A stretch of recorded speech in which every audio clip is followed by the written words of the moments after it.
Hello, everybody. Happy Friday, and welcome to episode 58 of the GVGCast. I'm your host for today, Ash Paulson, and I'm joined, as always, by my dear friends and co-founder, Derrick Bittner, and Daniel Evernight Alba, our amazing art director. How's it going, guys? Doing pretty well. How about yourself? Uh, Doing good. doing doing well. I'm glad it's Friday. It's a long weekend with Memorial Day here, and I'm very excited hmm about that. Especially can get a little extra Zelda time in, and yeah, happy to be here at the weekend. And we've got quite a bit to talk about from this week, obviously. Yeah. I was Yeah. actually just talking with Daniel. You had to take a call. But Daniel and I were just talking about the crazy adventures we've been getting into with Tears of the Kingdom. Because, Oh man, I mean, the thing with me is I've ended up spending most of my times in the depths for no right. apparent reason. I just found it and it was like, let's explore. And it just keep Mhm. finding more crap that's interesting. It's like, I can't leave. It just keeps pulling me back in. I went back to the surface, and the Right. first thing I found was a damn well that led back into the depths. I love it. I haven't found a well that goes to the depths yet. I found a well that just goes to a couple of like treasure rooms and such, but none that lead to the depths, which is pretty interesting. And I have finally gotten to dig in a little bit. I think I've probably put in around 8 to 10 hours now. I'm on the surface now, properly into the game. Done around 12 shrines, explored the depths a little bit. So I'm getting there. I'm right now. I'm slowly making my way toward the Great Plateau and where Link starts out in Breath of the Wild, just because I'm curious what's over there now. But of course, as is the case with these games, I am distracted by a billion things along the way, so I haven't quite gotten there yet. But I've not man, done I'm a having a great single time. story related thing after Me neither. that opening town. Not a single Me, thing. single one, yeah. In Breath of the Wild, I went around and activated all the towers first and did a bunch of exploring, and then saved the story stuff for way later.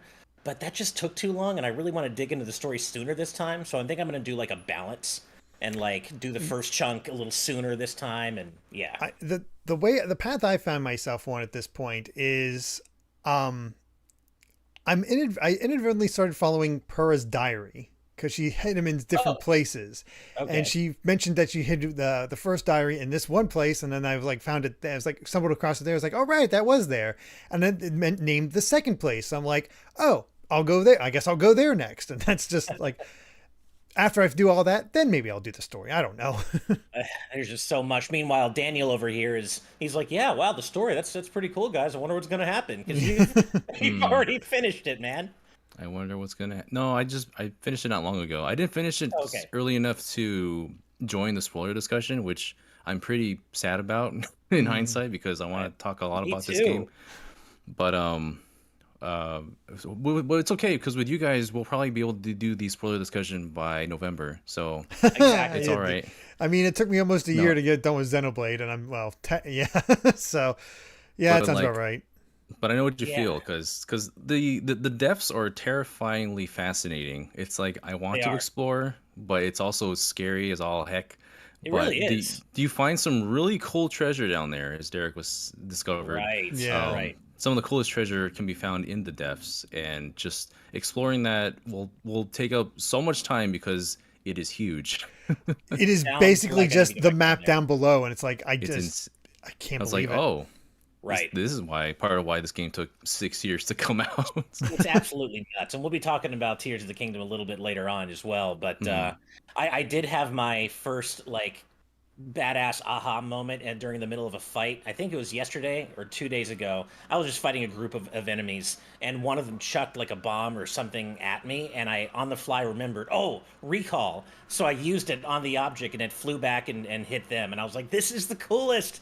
Like the coolest combat, the fact that I can think of that on the fly and do something like that. It's so cool.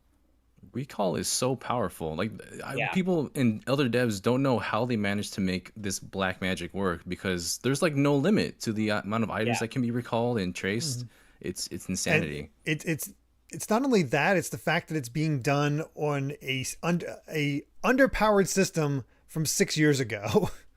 Yeah. I am constantly in awe of what they accomplished with this game, given that the Switch's hardware was kind of considered a little dated, even when it came out. To say nothing of now, it's considered ancient now, and they somehow made it work. A game triple the size of Breath of the Wild with mechanics like Recall. It's Crazy. Nintendo are wizards. I don't understand it. It's wild. But speaking of wizards, we have a sponsor who might also be a wizard, and that is the Game Orb. The Game Orb is a YouTube channel that brings commentary and gameplay footage from the Nintendo Switch and Xbox Series X gaming systems. While games like Pokemon Let's Go Pikachu can be seen on the channel, along with others, the Game Orb will also now be adding Splatoon 3, Super Mario Sunshine, and Fall Guys to the gaming collection. So be sure to subscribe to the Game Orb at the link in the description. And of course, as always, I have pinned a link to his channel in our YouTube chat. Please go show them some love. They have been supporting us from the very, very beginning of GVG. So thank you as always, Game Orb, and please go send him some love. Speaking of love, we have a couple of patron birthday shout-outs this week. Happy birthday to Maddie, which is today. Their birthday is actually today. So happy birthday, Maddie, and happy almost birthday to Squire, whose birthday is on Sunday, the 28th. Yeah, so happy birthday to them. Happy birthdays. Yeah, happy birthday. Amy's daughter Sydney's 10th birthday is tomorrow. Right, which is awesome. Wow. Happy birthday to awesome. her as well. Double Happy digits. birthday. Yeah, I love that. Well, tons of birthdays this week then. Mm-hmm. One thing I do want to address really quick before we move on. There may be some Spider-Man fans out there who are like, Venom, Peter with the symbiote suit isn't quite the same as Venom. I know, but I vetted it with my Marvel head best friend last night. Actually, you don't have to worry and he about it. said, You really "Why is don't, that?" because the teaser that showed Venom. I know, but you know how there's always someone out there who's like, well, actually. So I'm just heading them off at the pass there. But yeah, so just wanted to get that out of the way. But let's go ahead and go over some super chats, and then we'll move right on to the news this week because there's quite a bit of it. So first of all, we have good old Jaden Buck with $5. Thank you so much, Jaden. Crazy Question Fridays, crazy question number 83. Which animal species do you think is most likely to dominate humans? I mean, Cockroaches. Planet of the Apes. Cockroaches because they survive everything. Planet of the Apes makes a pretty good argument for apes, but I don't know. Cats, though, like, I'm more of a dog person. I love both, but I'm more of a dog person. But cats are always scheming, I feel. They're always scheming. They're always playing the long game. It wouldn't surprise me if cats maybe became the dominant species someday. They're just waiting They're for their waiting. chance. Exactly. I don't know. They're just waiting.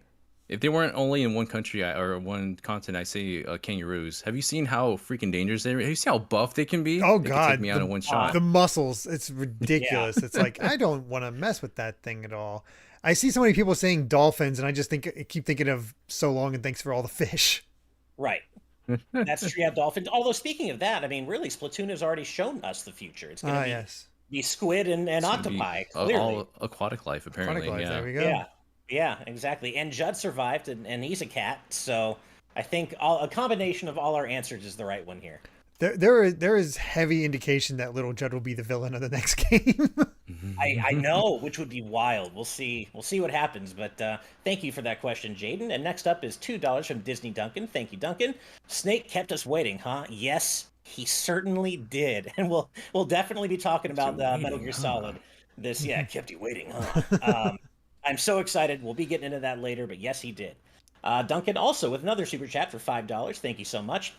With Metal Gear Solid 3 Remake being called MGS Delta, do you think it's the start of a new MGS timeline like FF7 Remake? No, because Konami have already confirmed that it's not. I can't remember what the exact quote is, but the Delta name is meant to signify the same overall structure, but with modern changes and stuff. Like, it's supposed to symbolize change within the same structure. I don't know. The quote's out there, but it's not a new story, not a new timeline, so that's been confirmed. Next up, Grantles with $2. Thank you. My boy Snake is back, y'all. Yeah, exactly. I could say the same thing. Yeah. I think we all are. We're all so happy to see Snake return to the gaming scene properly. Next up, 11 Brazilian Real from Raul Santana dos Santos. Thank you so much, Raul. Hello, GVG. If you could, would you rather fix the most disappointing game you ever played from your favorite series, or just erase it from existence? I definitely would fix Yoshi's Crafted World. That's a good one. Yeah, I think I would too. Because I think most things can be fixed. Like, even if you have to restart, you can just take the guts and just change things. But I think I'd rather fix. And that's the thing. It's we have all these remakes, and honestly, bad games should be remade more often. That's why I think people have been calling for, like, we want to see a Code Veronica remake. It's not terrible, but it's definitely a weaker Resident Evil that could be really good with some touch-ups. Yeah, Man, I yeah. don't Go believe ahead, in Dan. like deleting games from existence. There's value in each game that you if you just had to bring out that potential. If it wasn't there, then yeah, these remakes help to bring out what these games could be in the modern era. Right.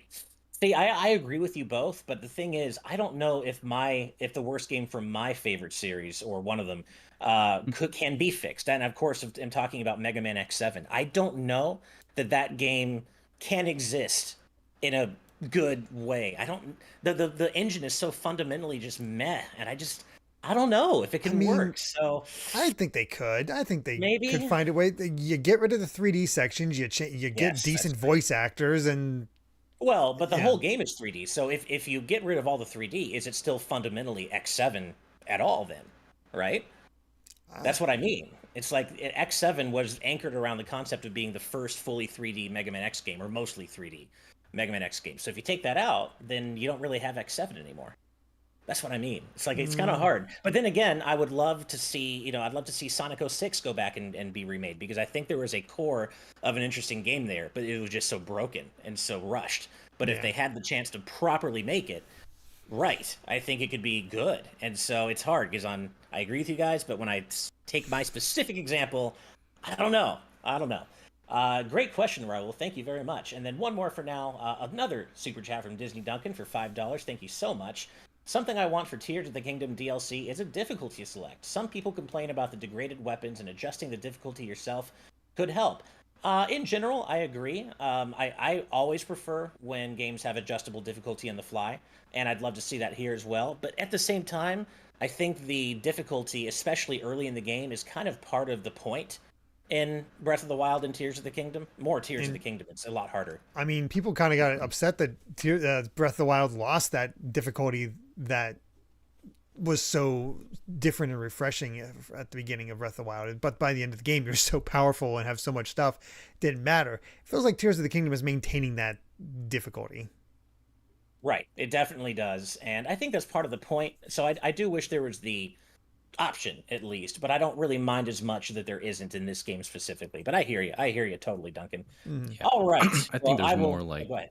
I think there's like more there's other problems that Tears of the Kingdom could fix with something in DLC. Like accessibility for difficulty is one thing, Right. but there's a lot of accessibility Just options in that general. it lacks in general, and it's kind of embarrassing in a world where so many AAA titles have a bevy, like lists and lists of accessibility options, and Tears of the Kingdom doesn't really have any of that. Um, Nintendo does Nintendo in lag general. behind on yeah, that majorly.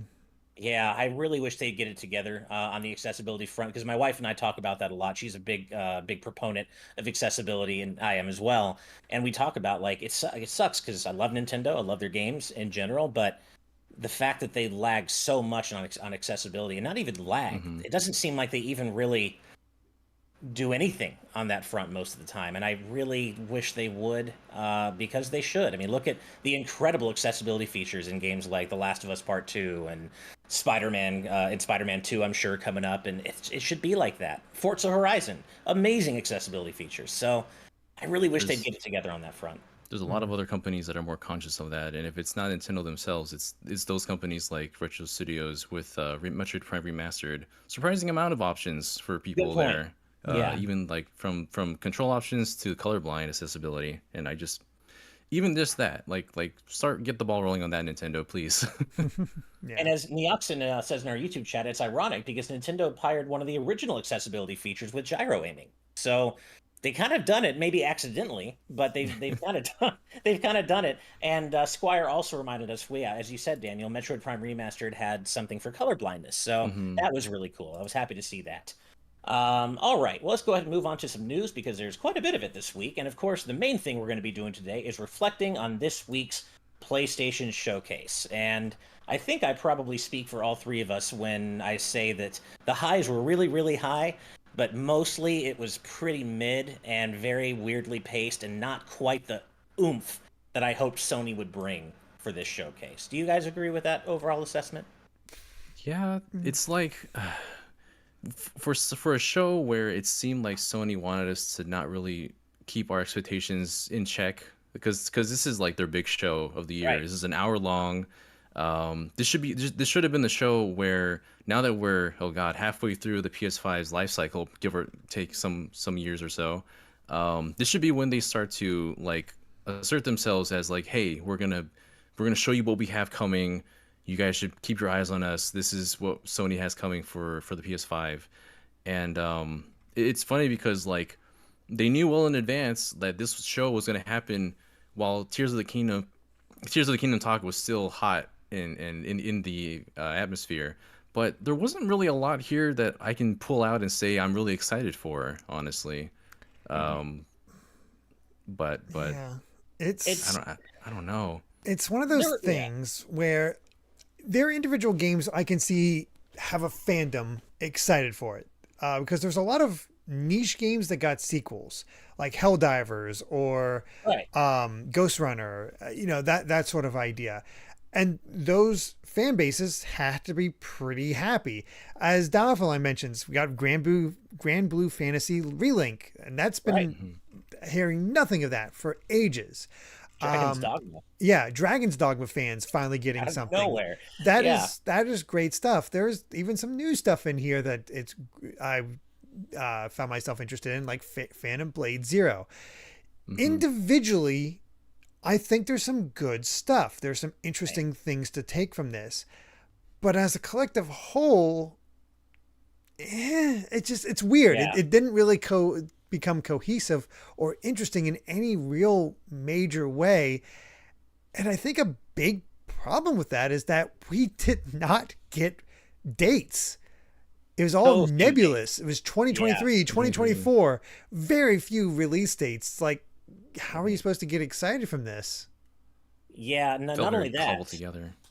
Yeah, we didn't get a lot of dates, as you said, Derek, and not only that, but there was so many CG trailers, like CG only, and I'm like, CG is beautiful, that's cool, great, but give me gameplay. I need to see gameplay from this stuff before I can get properly excited, and that was one of the other issues. It's just like there was probably like an 87, maybe 80-20, 70-30 ratio of all CG trailers compared to gameplay. Yeah. Like one of the reasons I'm so excited for God, what was it called? Absolute Blade Zero. I can't remember. Oh, Phantom Blade Zero. Yeah, Phantom Phantom Blade Blade Phantom Zero. Blade Zero. One of the reasons I'm so excited for that is because we saw a bunch of gameplay and it looks awesome.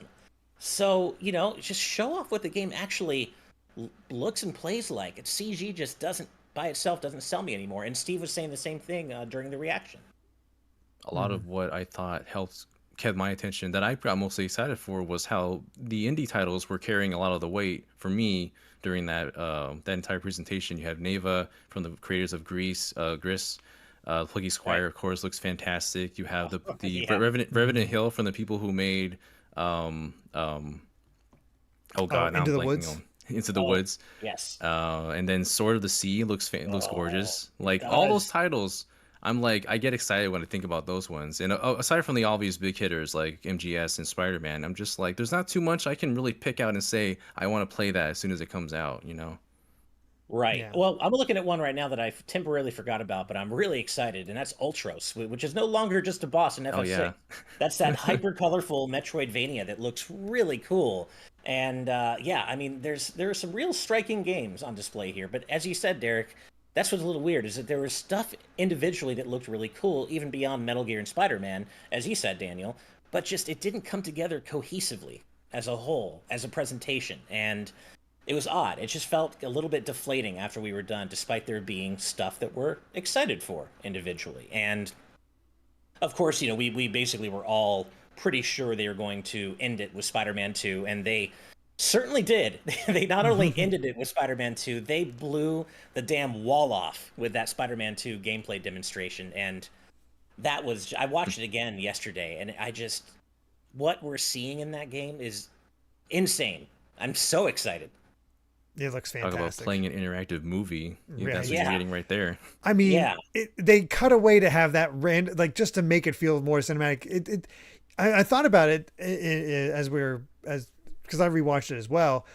They have that whole sequence of tour guide talking about the river as the action scene's going on. It cuts away, and it feels so natural. That's the thing. Right. It's like you take away from the gameplay, but it's just bam right there, and I don't know, just clicks in that way. But even though you're always in the action, as it were. So Right. yeah, I'm curious. I'm very curious. Mm-hmm. And one of the most random things we had revealed that Shadow Luigi 10 reminds us of in the YouTube chat is Square's take on Splatoon, Foam Stars, Oh which, boy. okay, I'm calling it Splatoon now. That's my headcanon name for it, because that's basically what it is. And I will say the foam effects look really cool. Like, it's a really cool game to look at.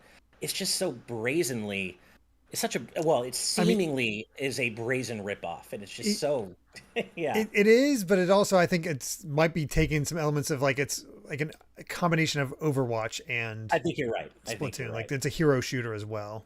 Yeah. I wouldn't mind checking it out. I wasn't feeling it when they first showed it off. I was like, I don't know. And then they showed off some gameplay, and I'm like, this isn't the kind of thing I'm going to go like deep into, but I wouldn't mind maybe checking it out. Could be fun. It's an amalgamation of a lot of things squished together, and I'm just very confused when I look at it. Splatted together. It's Square Enix. If this doesn't take off right away, it'll be dead in 6 months. Exactly. Yeah. Exactly. Well, I think we've mostly kind of done a nice overview. Oh, good. I have seen a lot of opinions on the Project Q, and none of them are good. Oh, yeah. Everybody agrees it looks dumb, and everybody thinks Wii U. Yeah, Steve seemed pretty psyched about it, which I'm glad someone is, because yeah, I feel the same way. It doesn't fill a void in my life. I don't need it, and like, it's cool to be able to play PS5 games, I guess, streaming on the small screen, but like, when I'm playing a graphical showcase, I want to play it on my big TV, I don't want to play it on, a handheld, generally. So, and generally, you're going to be at home when you're using this thing, so I get it that there's a place for it, but... Juan Delgado says apparently it has 4 hours of battery life. Oh my god! That I had not read. Even better. Wonderful. That's kind of like the DualSense Edge, which was like they announced that thing and it looked cool, but then they talked about how the battery life is even worse than the regular DualSense. And this is why the Game Gear could not compete with the Game Boy. All these like very powerful, much more powerful handhelds back in the 90s all required more batteries and lasted less time. So all my poor AA battery, all 6 of them that die in like a few hours or so. Yeah, unless 3 you had hours. like that life support battery pack stuck behind it, and then it made it too bulky to really want to take anywhere. I mean, I had that, but it was rough. Neoxen does mention like Final Fantasy 16 and Street Fighter 6. There's not too much to say about those, just because we know they're coming. Like Street Fighter 6 comes out next Friday. So there's that. That said, that story mode is just looking better and better. It really is. I love that story mode trailer, and that was a badass launch trailer for FF16. I loved it. It was great. And that's, coming from someone who's been a bit of a detractor on it. I'm still going to, definitely play it. And I'm more excited about it now than I have been at any point during the hype build-up phase. So they're starting to grab me. So we'll see how I feel about the full game, but I'm looking forward to the demo. They've still committed to releasing a demo before the game's released. We just don't know how soon. But looking forward to that. That was a great launch trailer, and story mode in SF6 looks great, like you said. So good stuff there. But I want to go ahead and do a little bit more of a deep dive on one of the biggest things we got announced during the showcase, and that of course is the long rumored Metal Gear Solid 3 Snake Eater remake. I'm so glad it's real. I'm happy as hell about this. And of course, we know now it's called Metal Gear Solid Delta Snake Eater, as we talked about a little bit before. And I think one of the most important things about this that they've already confirmed is that it's going to star the original voice cast. Thank God. That was such an important point to clear up right off the bat. And what we don't quite know yet, though, is are they talking about that they're going to reuse the original recordings from the PS2 version, or are we going to get re-recorded voiceover? Like, is it going to be the same cast with new recordings? I think it's going to be new recordings, because I feel like with a remake like this, I feel like they would find ways to add new dialogue, be cheeky with it, or do something, expand upon certain things, like same basic story, but expand on certain things, kind of like Resident Evil 4. Same sort of idea. I mean, if it is just reused, it's that means it is going to be out. Gameplay is going to have to carry a lot, because it's the same game. Right. Or they could be the same recordings cleaned up and remastered potentially. But I'm with you. I hope it is at least new recordings, because it would just give those of us who played the original game so many times just give us, a new vibe to it, other than, of course, the major graphical upgrade and some gameplay changes I'm sure we're going to get. But yeah, it would be cool to hear a new take on the original script with the same cast. Kind of, we got a little bit of that in the Twin Snakes, but it wasn't quite, I think, what some of us were looking for with that. So yeah, I'm so happy for David Hayter after he got screwed by Kojima with MGS5. I'm so happy he gets to return in an official capacity to the role of Snake. And I know there are some people out there who are like, well, he can't really do the voice anymore. He kind of fell off in Peace Walker. That's not true. That's how he was directed for Peace Walker. If you look up some videos out there, he can do the Snake voice on command just as well as he used to in the MGS 1 and 2 days. So don't worry. He still got it, and he's going to kill it. I'm 100% sure of it. Kojima is so split for me. It's like on one hand, you can't help but respect him. On the other hand, yeah, he feels like he's up his own butt as far as what he's able to do. Like it's like totally. he's full of himself quite a bit. Oh, absolutely. And of course, yeah, obsessed with Hollywood. And that's why we got Kiefer as Snake in MGS5, which, the less said about that casting, the better, I think. But yeah, I'm just so happy it's real. And I'm not going to say we're there yet, but we seem like we might be approaching something of a Konami renaissance, possibly. Between the Castlevania collections, now we got MGS3 remake, there's a rumor of a new Castlevania in the works, we got some cool TMNT stuff, like the collection, so maybe, I hope. We got Bomberman coming up. I mean, it's really going to come down to these new games for Konami. They're great at the collections, no doubt. Right. But right, we'll see. Yeah, I mean, Super Bomberman R2 is looking promising, and that's, Bomberman's always a lot of fun, especially with friends, and we do those in our EP hangout sometimes. Yeah, so I'm hoping that maybe we're seeing the beginning of a new, better era for Konami, but of course we can't say for sure yet. So, but that wasn't the only thing Metal Gear Solid related announced at the showcase. We also got the reveal of the Metal Gear Solid Master Collection Volume 1, and they have now detailed, initially it seemed like it was just going to be 1, 2, and 3, but now they've detailed that it's also going to include the MSX versions of Metal Gear 1 and 2, and also the VR missions, and specifically the HD collection versions of MGS 2 and 3, which, hell yeah, let's go. I mean, by including the HD collection versions, that's why you have MGS 1 and 2, Metal Gear 1 and 2 in there as well. It's just part of the package.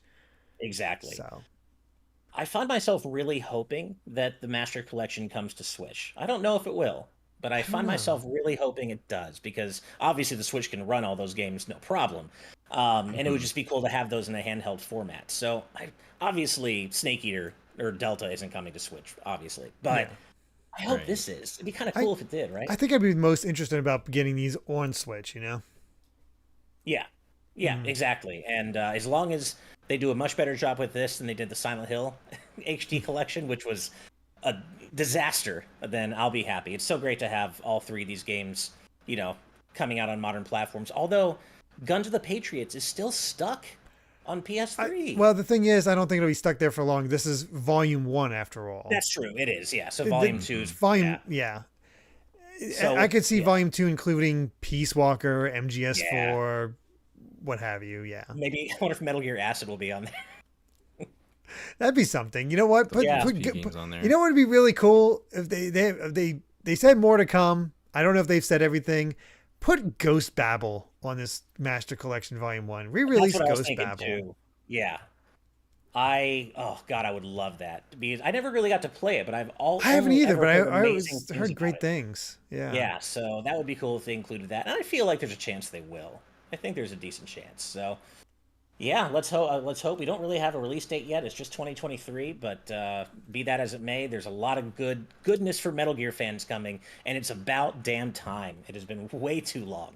So looking forward to that. All right, we do have a little more news, or quite a bit more news to talk about, but for now, let's go ahead and read out a few more super chats. First off, we've got Shulchen with 10 euro. Thank you so much. I'm finally able to watch this show live again. I listen to it every week on Spotify, and I've wondered something for quite a while now, which I'll be posting in YouTube chat, so I don't have to spend $50. Fair enough, Shulchen. I don't know what exactly that is, but I will look for it while we're talking, and hopefully I can find it. Thank you for that. I'll see if I can find it while you keep going. Okay, cool. Next. You got it.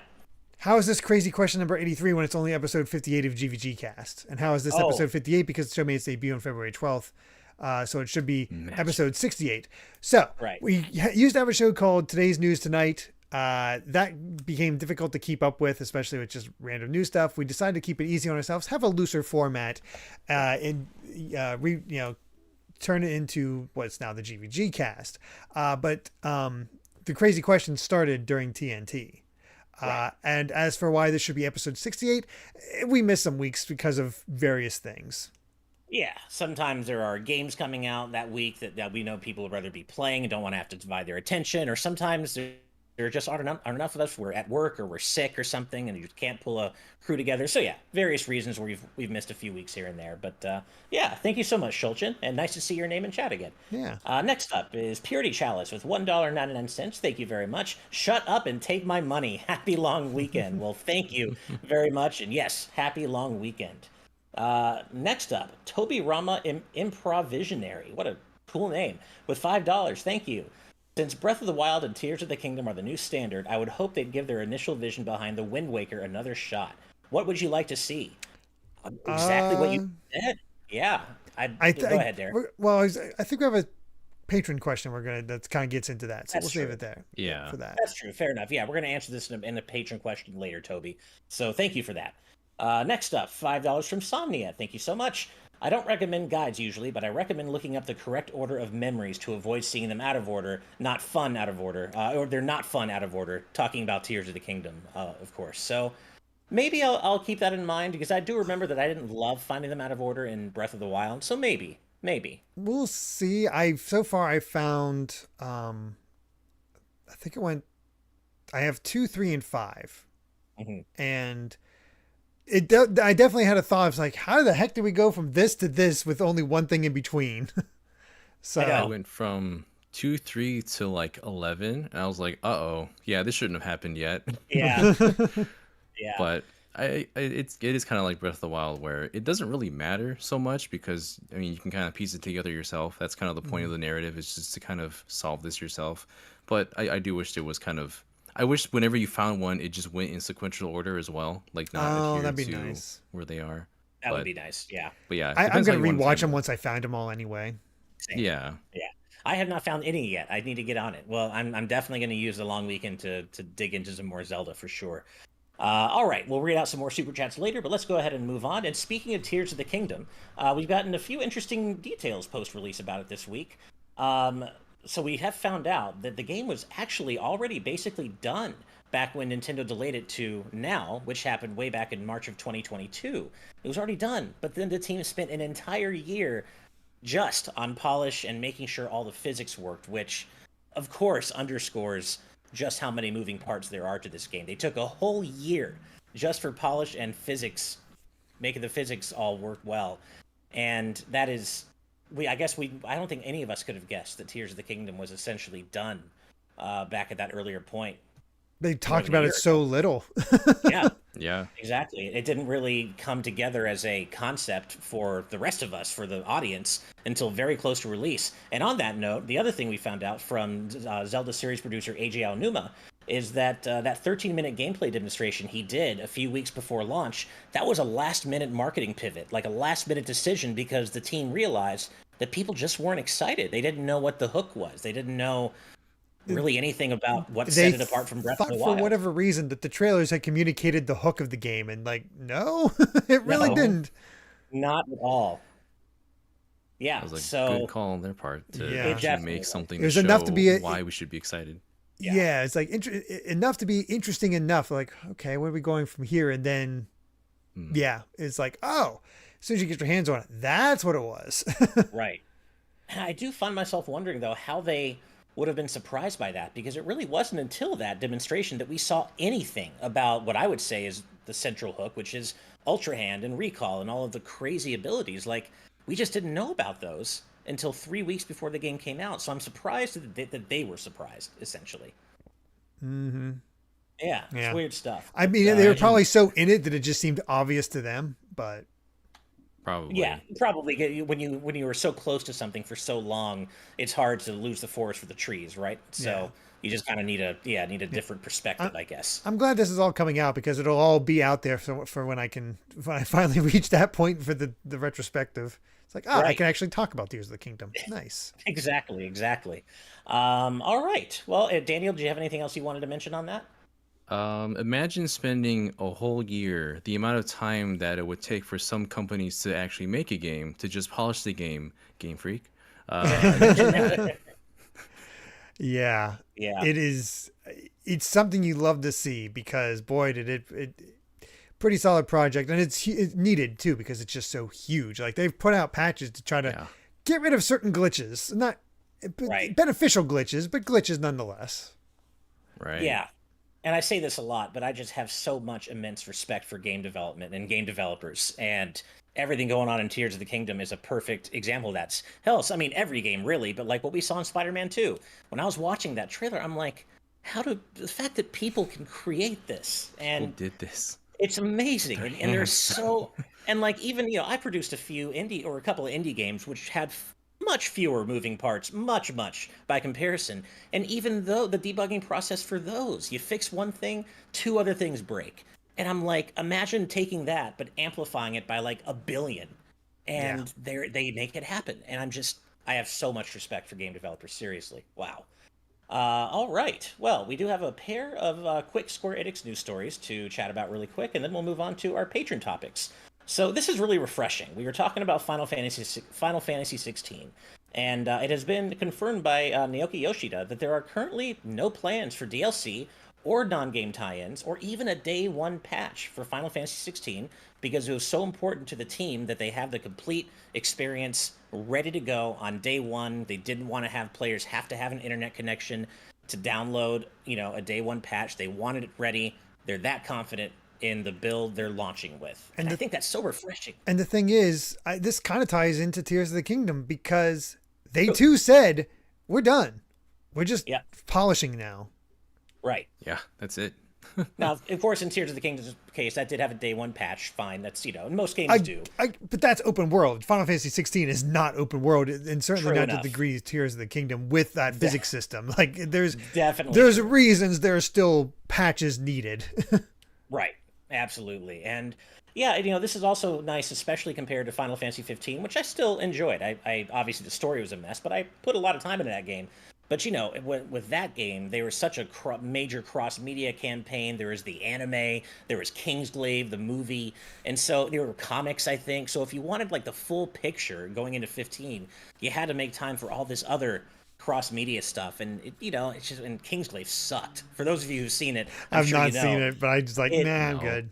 it sucked, and I got to see it in a theater at a special showing out here in LA, and it still sucked. So it was. This is much more refreshing in terms of just having the full experience right in the game. You don't need all that supporting cross media stuff, and of course, FF15 had a bit of a messy launch anyway, with several improvement patches right out of the gate. So I'm glad they're doing it like this with 16. And the closer we get, Derek, the closer we get. I know you've been hyped since day one of the announcement. The closer we get, the more excited I'm I've getting. been more So, intrigued, but the more it's the whole trust in Yoshi P thing.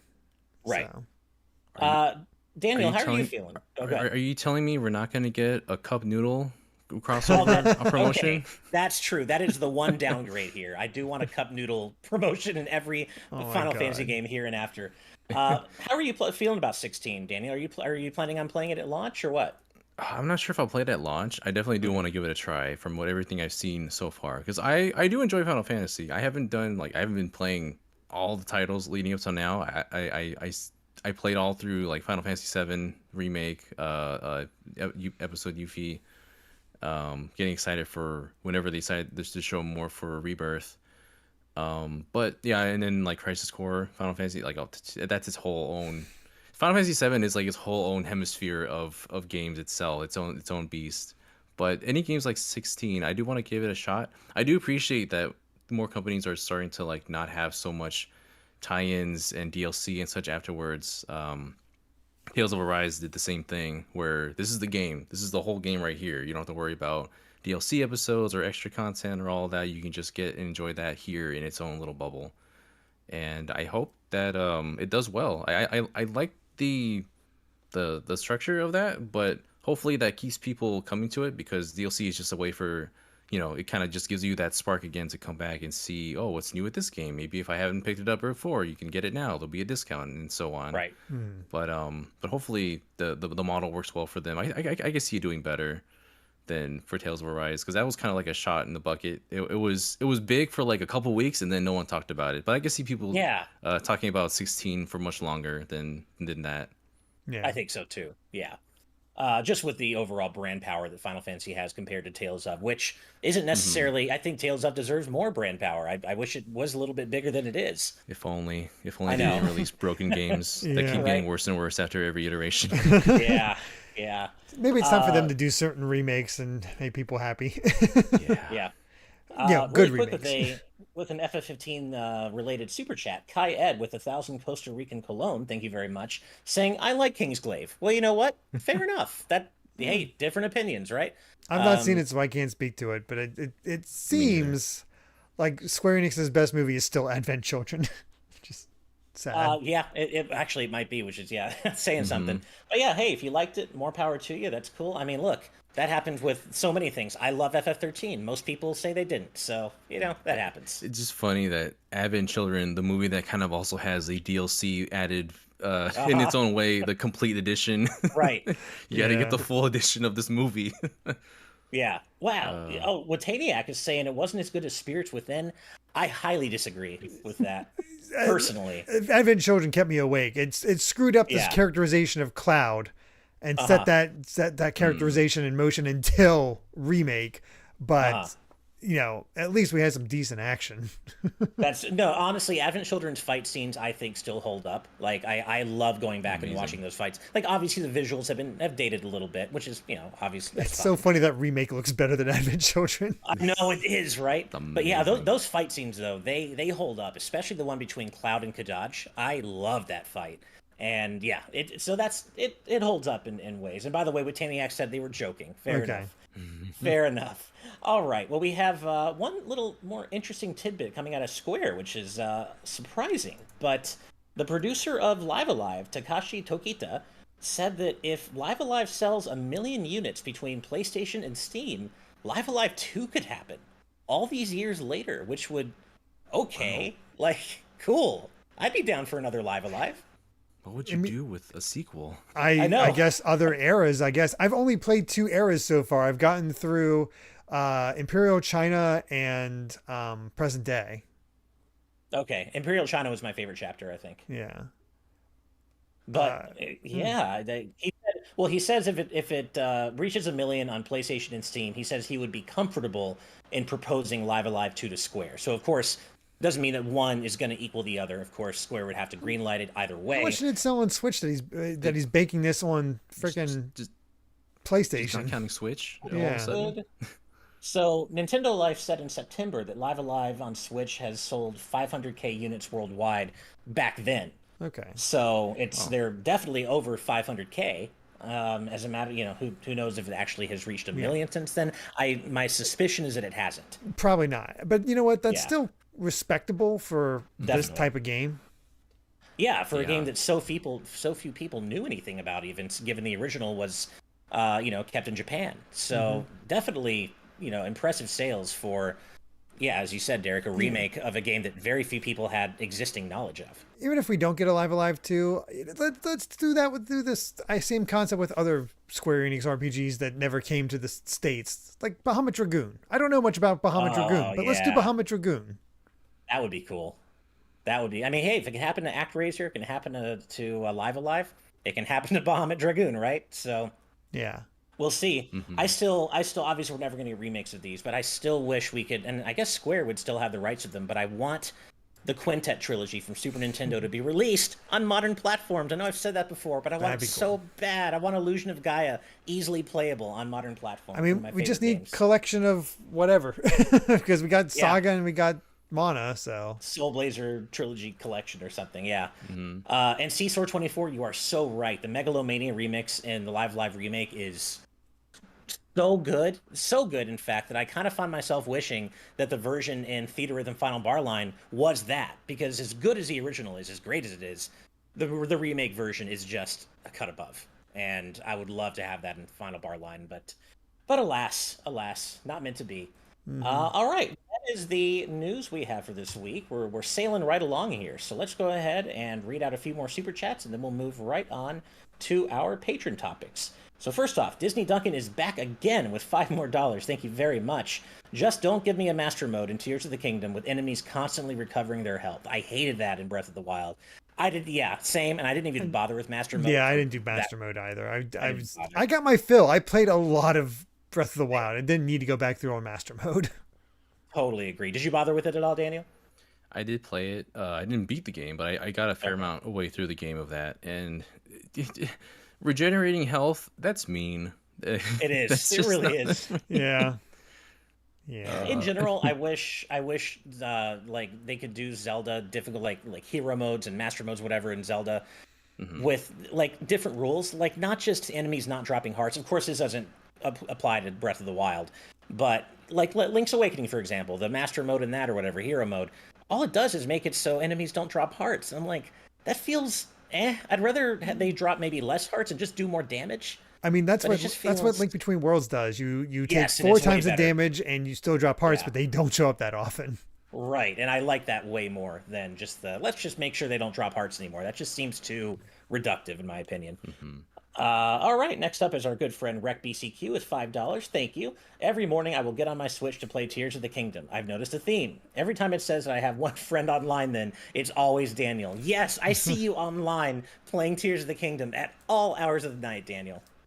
Nuh-uh. You just tell me like that? No, you. Oh my gosh. Hey, you can't blame me though. There isn't much time for me, honestly.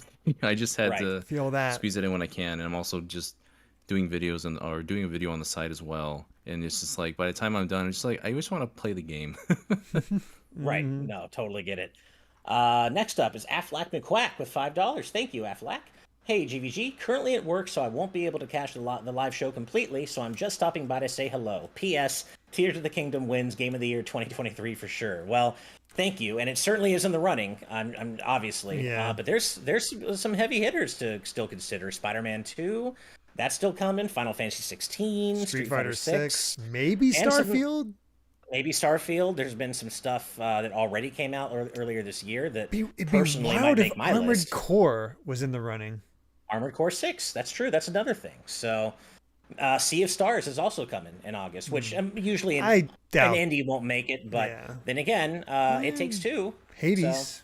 And Hades, so you never know. You never know. But yeah, it's going to be a packed competition at the end of the year. Let's just say that. It's going to be packed. All right, next up, BlazeStar25 with $5. Thank you so much. A fan has been remaking Sonic 06 for 5 years now. It's called Sonic Project 06 and is probably one of the best Sonic games. Highly recommend taking a look. And yes, I was thinking about that actually when I talked about Sonic 06 earlier. I've heard of that project and I've seen some videos from it, and it is very impressive. The Sonic fan community continues to blow my mind with their creativity and their skill and their just raw passion. They do such amazing things, and Project 06 is one of them for sure. And if you haven't checked it out yet, anybody in the audience and you care about Sonic, check it out. It's really cool. All right, one more for now, then we'll move on to our patron topics. And of course, Disney Duncan is back yet again. Thank you so much for your generosity with $5 more. I believe the Metal Gear Solid Collection will come to Switch because Snake returned to Smash. Hey, you know what? There's a connection there, and I would like... Maybe. Yeah. I love that.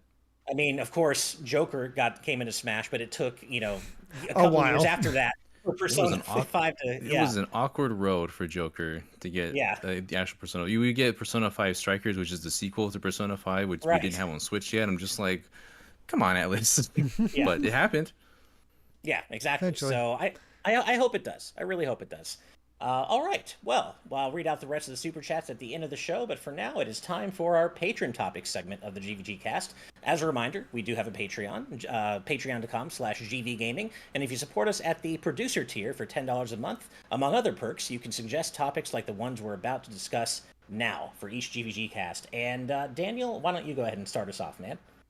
Yeah. So my question comes from P Sharp asking, where Where does the Zelda franchise go from here? In a post Tears of the Kingdom world, what do they change? So nice and short, sweet question there. It's Um, hard. what do we do with Zelda from this point? We know that Eiji Aonuma is saying how the formula is going to remain like the Breath of the Wild, Tears of the Kingdom kind of formula going forward.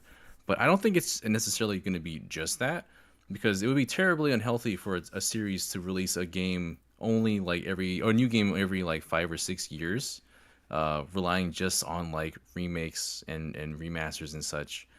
I don't think anything's going to really happen to the 2D franchise, at least not yet. I mean, the 2D branch is so important, so integral to Right. The Legend of Zelda. You can't just cut that out. Um, I can imagine seeing games like the Oracle's games coming out within the time of now and whatever they want to do in a post Tears of the Kingdom world. But I also just want to see them not go forward or anywhere other direction. Take a sidestep. Let's see Mhm. a Western company take a shot at Zelda instead. A long time ago, there was the Right. talks of Project X and Retro Studios working on a game that was going to focus on the last Sheikah. Right. There's so much crazy concept art for that out there, and we're not sure too much about what this would have had in context. It was supposed to be a story where it was going to be the origin of the Master Sword, but then Skyward Sword released, and so that kind of covered that now. So really, it's super open ended as what they could do with that. If Retro Studios wasn't working on Metroid Prime 4 for the last 30 years, we probably would have a bit more of an idea of what kind of reach they have, what kind of availability they have to make another game like that. But I think something like that, having a new flavor of a different studio working on Zelda. I mean, it's worked fantastically in the past with Minish Cap and the Oracle's games. Capcom did a fantastic job. I love Minish Cap. Cadence of Hyrule was an interesting take towards what they can do with the Zelda franchise. But as an actual like adventure, yeah, I would like to see someone else take a crack at that.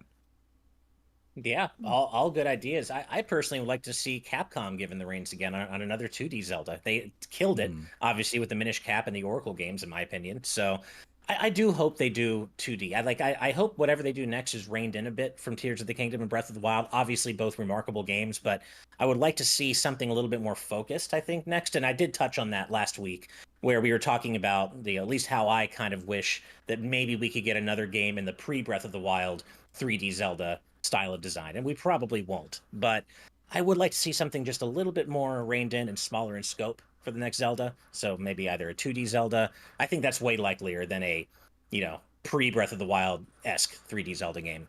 And not just like a port or a remake. Like, yeah, maybe they're doing Oracle remakes or something, but I want a new 2D Zelda, like a Link Between Worlds, really badly. So I hope that's what's going to come next. What about you, Derek?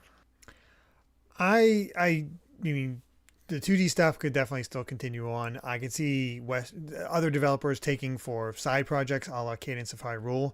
I don't know if we'll see them take on maybe like a Link's Awakening remake type thing, just new game, potentially for that, but definitely not in the vein of you know a new 3D Zelda. That's definitely being handled by Nintendo in house.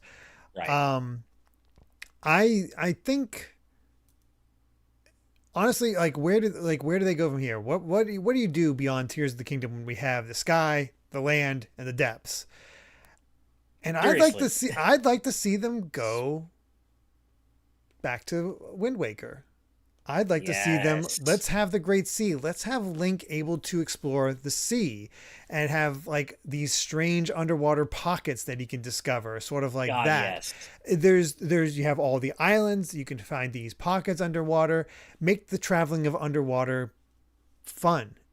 And Yeah. just have that sort of exploration and go into the depths and what you can find. And, I think that would be interesting in and of itself, but it also involves a lot of swimming, which is the big challenge. How do you make swimming interesting?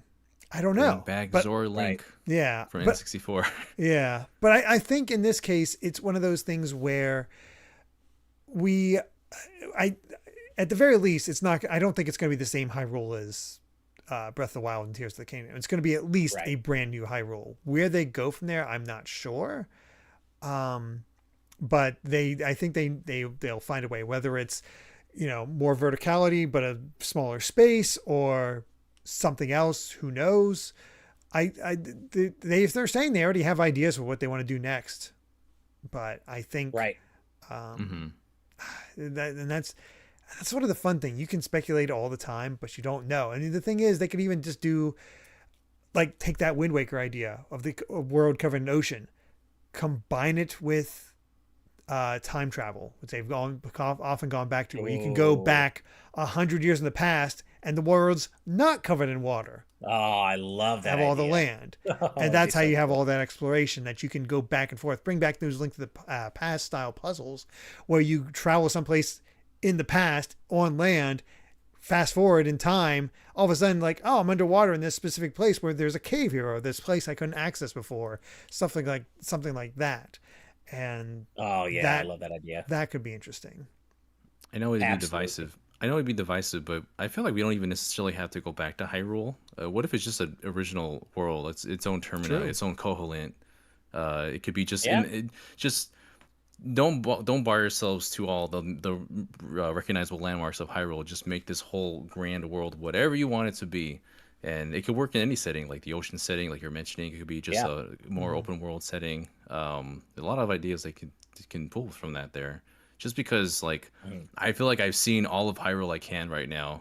It's crazy that 6 years ago we had this game that revolutionized and recontextualized games in Breath of the Wild, and now 6 years later it's like a tech demo for another game that's revolutionized yet again. It's like, how do they keep on topping themselves from here? It's hard to judge that at this point. I'm sick of Hyrule. Let's go back to new Hyrule.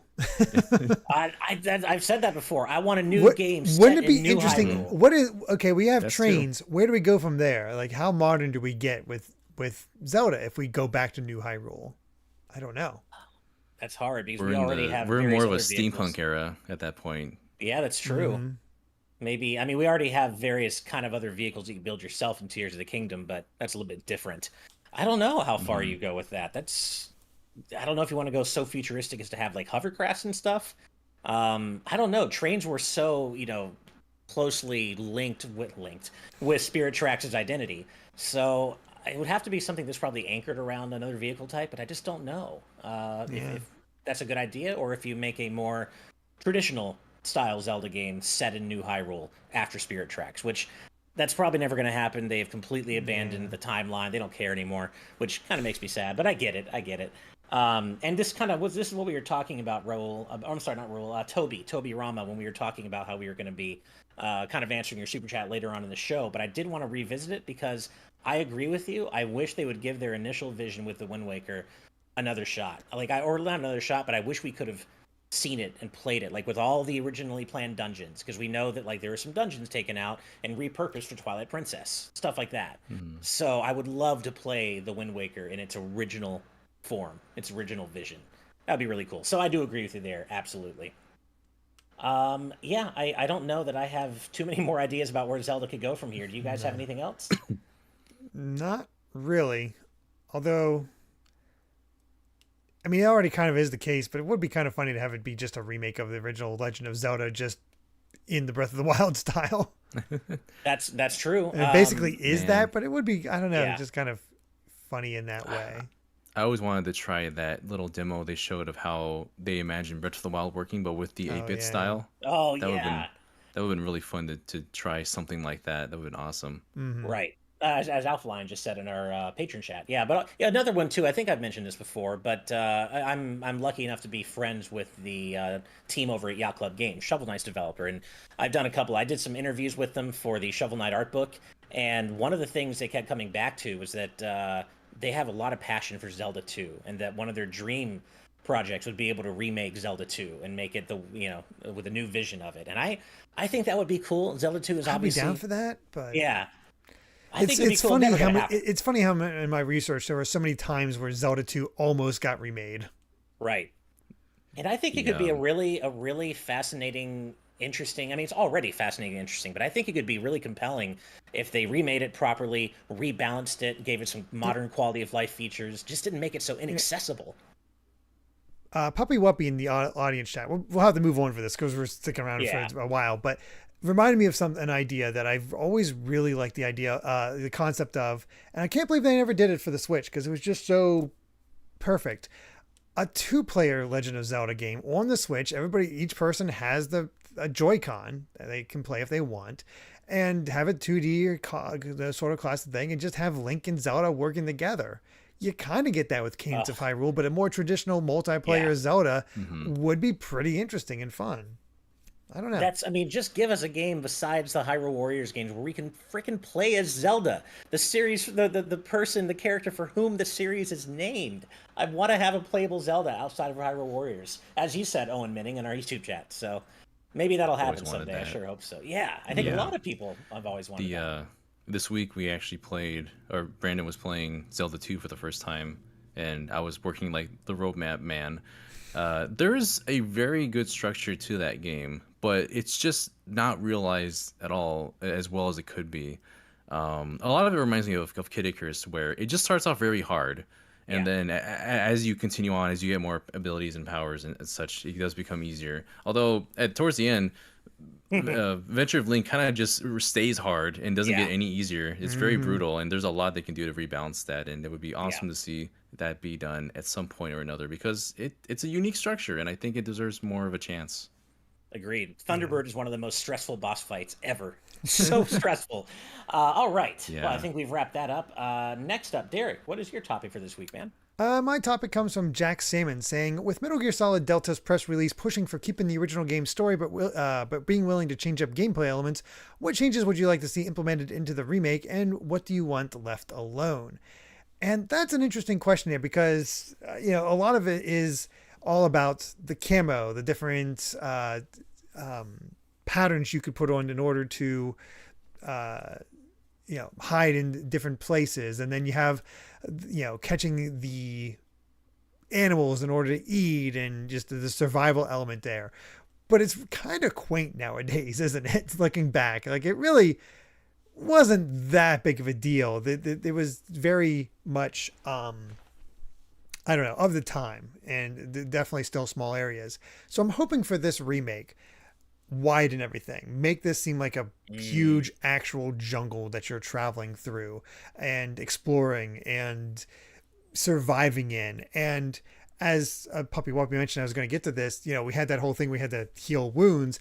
I think it'd be much more interesting, rather than through a pause menu, if you were healed the wounds actively in gameplay and had to find ways to do that. Might make things more difficult, might have to change things up in a major way, but I think making you feel like you're a soldier alone in the jungle is going to need to be the high point, the real focal point for this remake. I think having that aspect, while maintaining, of course, the fun, silly elements of Metal Gear Solid 3.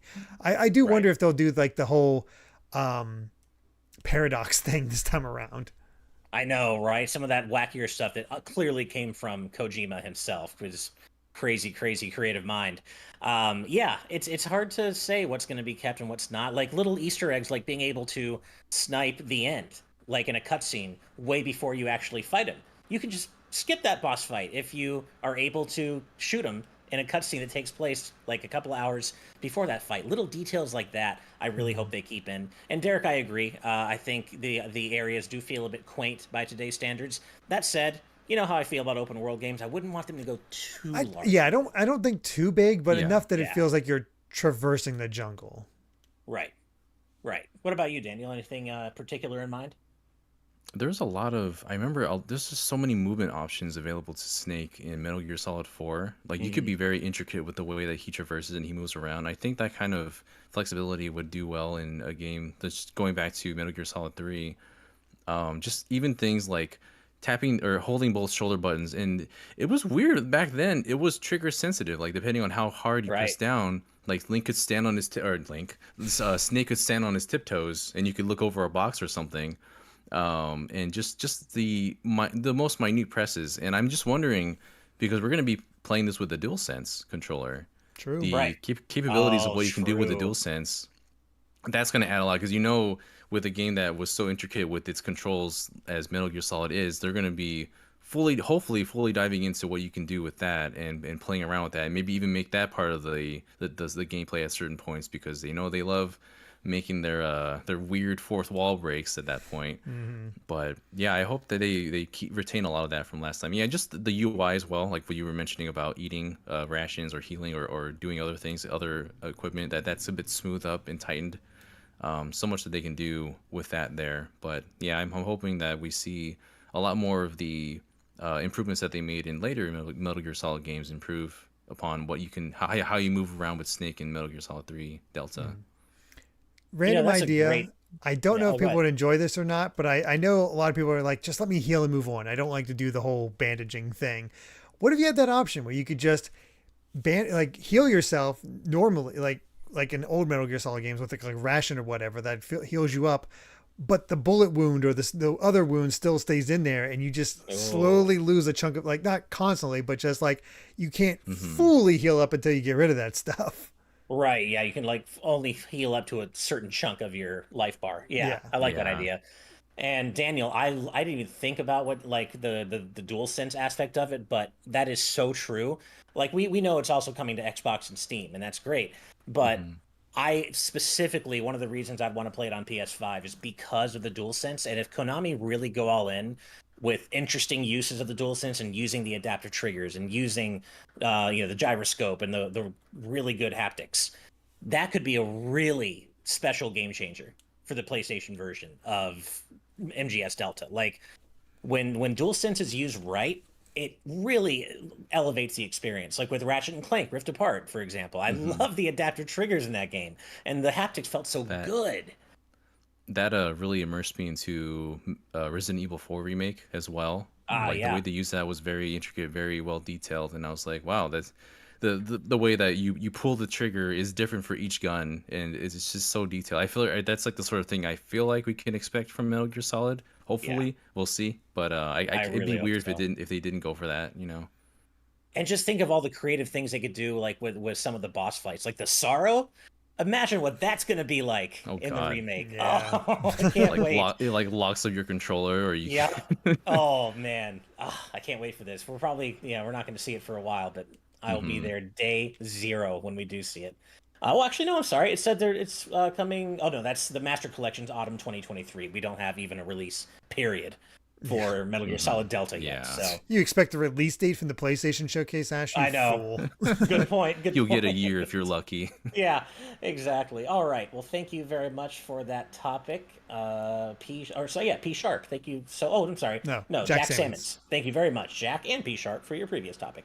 All right. My topic this week comes from Dad Alpha Lion, who asks, when it comes to retro game compilations, which do you prefer? Collections that put a focus on packing in as many games as possible, or collections that round out their smaller handful of games with a bevy of side modes and archival content? And what collections do you think handle one or both of these aspects the best? So yeah, this is a fun. I love talking about retro compilations, and obviously the ideal scenario is when you get both a bunch of games and a bunch of amazing side content and archival stuff. And the one that comes to mind for me immediately there is the recent Cowabunga collection. That Hmm. has like 13 games or something in it. It's like the full collection of Three different TMNT versions retro of Tournament games. Fighters. All three versions of Tournament Fighters. Some of the classic games updated with online play, but then you've got like seriously an unbelievable amount of archival content. You've got like the original Japanese design documents, all the game manuals, like they're like cartoon stills from the 80s cartoon.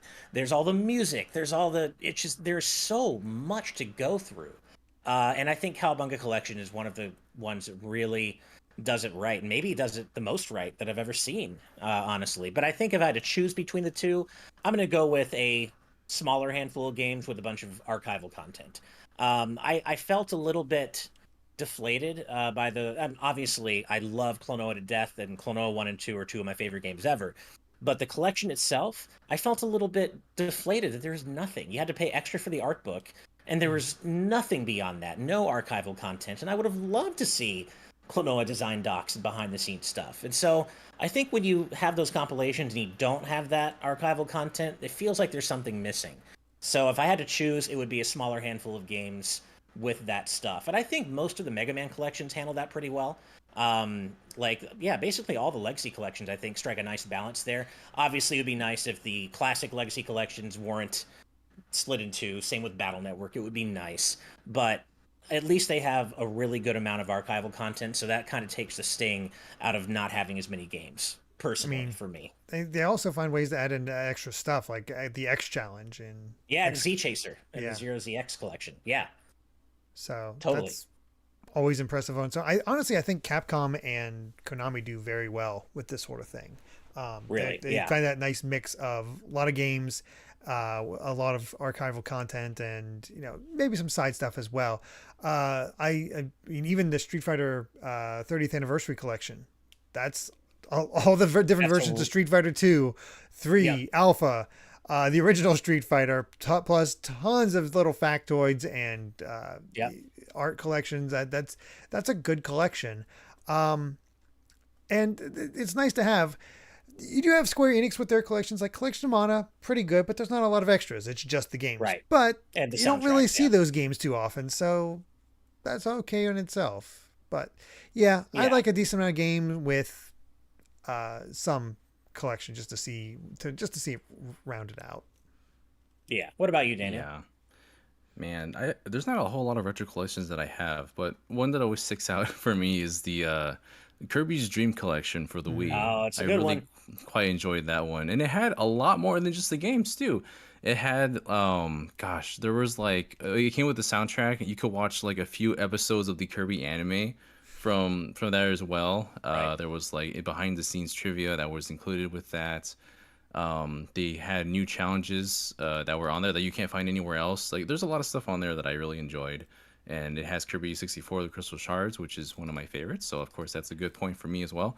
But yeah, I like games that are compilations that kind of they have a bit of a focus. Like if they do, obviously we want to have more titles and more to them, but if they only focus on like even like 6 or less games and they really like give you a good amount of content for that, then that's fine with me as well. Like Sure. uh one of the ones one of the more recent ones I played, I guess not too recent, was the Castlevania Requiem, where it had you play is that Oh even a yeah, collection because it's only two uh, games? yeah, It's Symphony and Rondo, yeah, kinda. yeah, those Yeah. two. It's a I wanted to play those before Smash Ultimate came out because that's when they announced Simon and Richter, and I Hmm. wanted to have more context for those characters. But at the same time, it was like it wasn't even like the original versions. It was more of the remade versions with Kind new of. voiceover and such. Yeah, because Symphony, had the new voiceover and it was sort of the redone version from the PSP game. Same sort of Hmm. thing with Rondo, but we never got Rondo in English, so that's nice to have as for its own sake to Okay. have Rondo in that.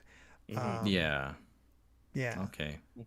That was an interesting point you raised, Derek, where if the games are rare enough these days that it's really hard to go back and play them at all, then I think there's more of a case to be made of like, okay, if the yeah. compilation only includes the games and nothing else, I mean, but it's just these I games that are really hard to I find. completely Hmm. forgot that freaking Collection of Mana. That was the first we got Trials of Mana in English. It's so Exactly. like common to me now. It's like, oh right, that is when we Right. first got that. Yeah.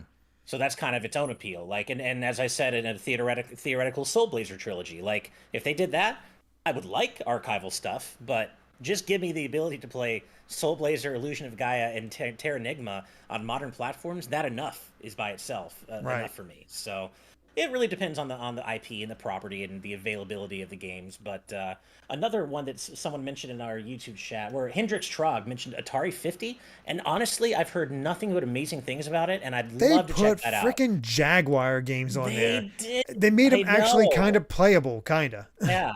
I Like it's the best really, place to try those Jaguar games. So yeah. I didn't even I realize that. I really thought it want was to just try the it. old Atari, 2600 games on there. I did not realize it was throughout a couple systems. Like, holy crap. Yeah, it's throughout their entire history, and also I think they included like a couple of original games that never actually got released for the Atari, Hmm. like some new projects that never quite got finished or something like that. But I really want to try Atari 50. It's been on my radar. There, Yeah. there's a couple other collections I wouldn't mind picking up at some point just for the history aspect of it. Like, I wouldn't mind seeing the Capcom Beat 'em Up collection, the Capcom Fighting Oh yeah. Game collection, because I've never really played a Darkstalkers or anything like that. And I don't know much about the SNK, so the 40th anniversary collection has always kind of interested me. And I know those are a lot of really old games, so I don't know if they hold up or would keep my interest or anything like that. But it's still kind of cool to see these games you don't really know a lot about in a collection. That's always sort of the fun of those types of collections. Right, right.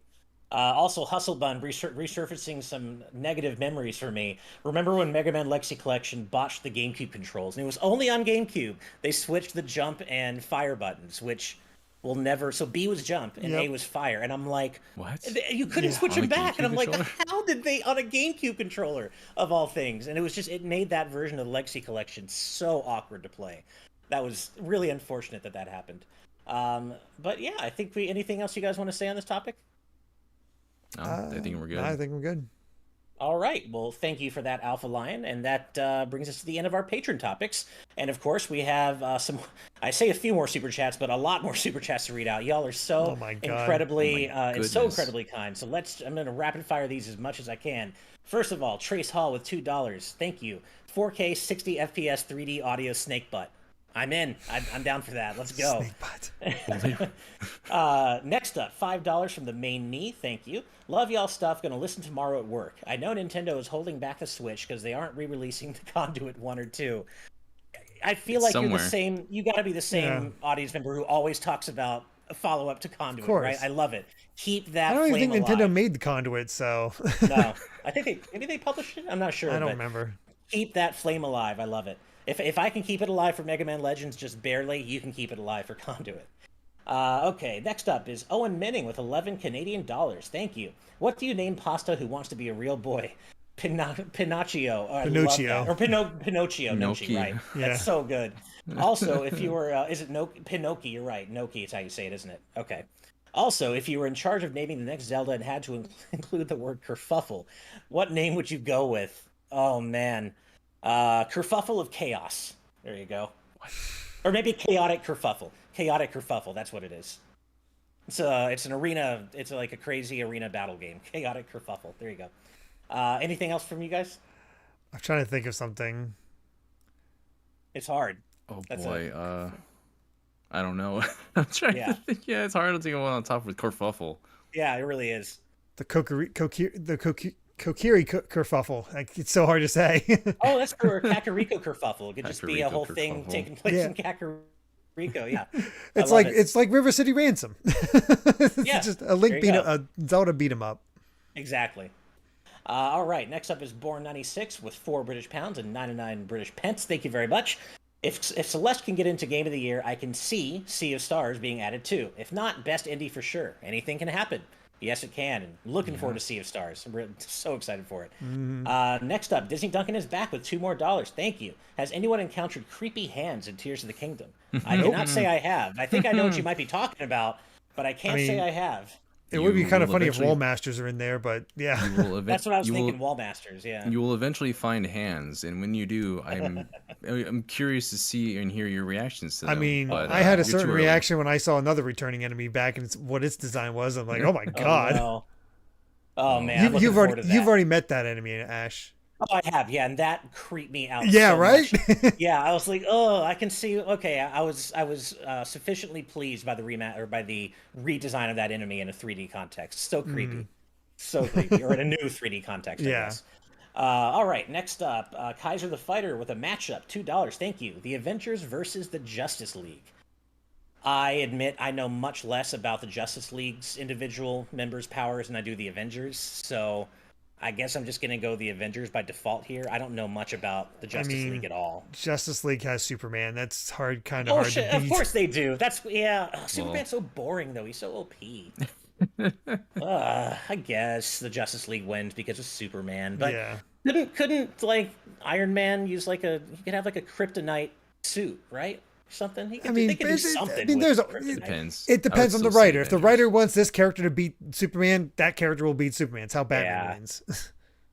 Yeah, that's true. So it could, I guess, yeah, go either way depending on the whims of the writer. My heart says the Avengers, but I think you're right. With Superman, it's kind of a one-sided thing. All right, another matchup from Kaiser, $2 more. Thank you. Fawful from Mario and Luigi versus Zant from Zelda. Zant was such a cool villain that got the piss completely taken out of him at the last second. Fawful was is always just- great. Yeah. Fawful is always go with great. Fawful. I gotta go with Fawful. Yeah, Fawful, definitely. Talk about wasted opportunity of a villain with Zant. Jeez. All right, next up, $5 and 50 Canadian cents from Owen Minning. Thank you so much again. One more. When you're looking at the map in Tears of the Kingdom and are analyzing the icons for the shrines and towns, are you looking at the Legend of Zelda? I like it. Oh, that's I good. like it. That is Good good. one. Good one. All right, RecBCQ is back again with $5. Thank you. Weird idea. Legend of Zelda What If scenario games. Game like a role reversal for Link and Zelda or Hero and another group in Hyrule like Rito or even Zonai. That is cool, and it kind of reminds me of those old choose your own adventure Zelda and Mario books where different things could happen depending on, how you went through the story. So not the same concept, but it kind of reminds me of that. Right. What if Ganondorf was just a man and he had to fight off the urge to become the next demise incarnated person, and eventually he just becomes the villain? I don't know. So something like that. I like it. You could do some interesting narrative stuff because like he's supposed to be the incarnation of demise, but what if he just wants to be a regular man? Yeah. The Link and Zelda can't do anything about it, and then it just becomes a tragic story. Oh, hire me, Nintendo. Right. Hey, I like that idea, man. Hire this man. Nintendo, hire this man. Someone. Exactly. All right. Next up, oh, this is a shame. So $9.99 from Hustle Bun. Thank you so much. Dedicating this to my promoted pet bunny, Bell Pepper, who was taken by cancer last week. I miss her terribly, but I'm so grateful for the time we had together. She was my little buddy.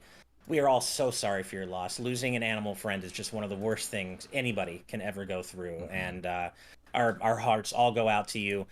Seriously, and the picture of Bell Pepper was adorable. So yeah, I'm so sorry for your loss, and definitely message me on Discord or Patreon if you would like. Just let me know if you want us to keep the picture in there, or if it's too hurtful, we can take it out. Just let us know, and we'll make it happen. But again, our condolences once again. Seriously. All right. Next up, Disney Duncan back yet again with $10. Thank you. My God, so many super chats. May is my favorite month this year. First, I saw Guardians of the Galaxy Volume 3, still enjoying Tears of the Kingdom after 130 hours. My sister came home from after 2 years, and my other sister graduated from high school. Happy vibes. That's a really great month. Yeah. I agree. Yeah. Thanks. I needed about 2 whole boxes of tissues for Guardians 3. I loved it, but man, did I cry throughout that movie. I still haven't seen it. I want to, but Same you got here. that, and still have to. Then you got Across the Spider-Verse coming, so it's Just be ready to cry for Guardians 3. I'm serious. And I'm looking forward to Fast 10 still. I haven't seen Fast 10. I have not heard good things. I heard I saw somebody's reaction like, I know Fast 9 was stupid, but I loved it. I watched Fast 10 and I hated it. Yeah, I've heard pretty divisive stuff. My wife and I are going to see it no matter what. We're Fast fans to the end, but yeah, we'll see what happens. All right. Let's see. I think we just got one more super chat. One last one from Disney Duncan. Another one from Disney Duncan. $5. Thank you. I've played Tears of the Kingdom for almost 150 hours, Ash, and Ash and Derrick have only touched very little. I found all 152 shrines and have the max heart total of 40. Thanks for that, but please just keep it at that, because I am trying to keep as much of this as discoverable as possible. Right. Yeah. Like I think the number of shrines and such, that's whatever. That's pretty common knowledge, but yeah, please, nothing beyond that. We don't want any spoilers. Certainly nothing about the story or gameplay mechanics we haven't gotten to yet. Please just keep. We that will to not yourself. read that out loud. Yeah, and we just don't want anyone to get spoiled either. So, all right, wait, another one came. Yeah, Diamond Death. It's been a while. Diamond Death with $5. Thank you so much. Could Spider-Man's Spidey sense let him outmaneuver Sonic's speed? Depends if he's fast enough to outmaneuver. Yeah, I don't think Spider-Man might be able to detect it, but that's the thing. He's had it multiple times where he detects something, but he's not fast enough to take care of it. So no. Exactly. So I don't think it would work. I think Sonic's speed would. Yeah, if he's going at full speed, I don't think that would be enough time. Yeah. No. Yeah. He doesn't stop time with Spidey sense. He just can, he knows something's coming, but he might not be able to react in time. But by the time he realizes Sonic's coming, Sonic's already been there. And that's the issue, right? So. Well, that is the final super chat for today's GVGcast. Thank you all again. You all are so incredibly generous every single time. Thank you. We love doing this show with you every week. Thank you for being our wonderful audience. You guys are amazing. As always, we have to give a special shout out to all of our patrons at the producer tier and above for helping to make everything we do happen, because we couldn't do it without you. So thank you so very much. And also, as always, we have to give an extra special shout out to all of our patrons at the executive producer tier and above. And those incredible, wonderful, fine folks include Brandon Bovia, Cutie Caitlin, Fangs, Z Patty, Just Brian, Sky Blue Flames, Eastman 23, Adam O'Sullivan, Richard Herrera, Logan Daniel, The D-Pad, Vesmio, Blake, Critter XD, Joy Content, Angel Martinez, Vedron, Joshua Hunter, Benny Yao, Blindman, Azran127, Black King, Pagrima, Joseph Rutkin, Titus Malvolio, Geeky Griffin, Lucky Wonderfish, Kyle, Wataniac, Top Dog 23100, Young Ben Kenobi, Doug Shomix, Andrew Medeiros, Brady Power, Darksheen, Becca, Rocks the Cat, Killamox, Sean Davis, Michael McCaw, Matthew Wong, Goron Amber CPHT, Too Much Spaghetti, Bane 400, Ascaron 809, Ryaner, Nathan Steele, Puppy Wuppy, Rain and Clouds, The Game Orb, Super Gamer Dude 101,